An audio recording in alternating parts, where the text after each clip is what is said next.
And then the pandemic hit, and man, that just really, wow, rocked our whole world, right? I mean, it really did. Yes. And my mom was a new widow and locked in her house by herself, and struggling with alcoholism. And I'm sitting in my house not knowing how to handle any of this.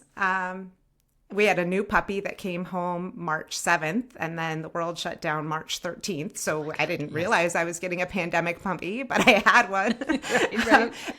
and everybody's got to be on Zoom meetings in their bedrooms. And my husband, who works in finance, had never been allowed to work from home before this. It was like against every rule. And then suddenly he needs to be working in our bedroom about 100 hours a week. Oh And God. I can't even access our bedroom.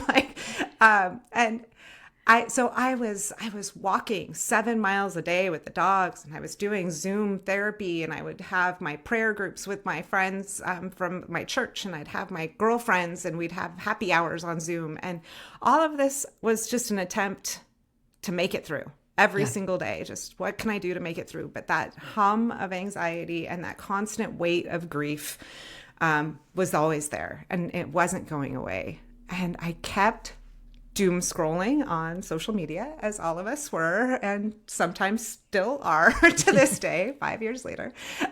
And the same ads kept coming up for these online watercolor classes. And it was like anybody can be an artist, and you can use whatever supplies you have at hand, and they're free on YouTube. And it's like, well, why not?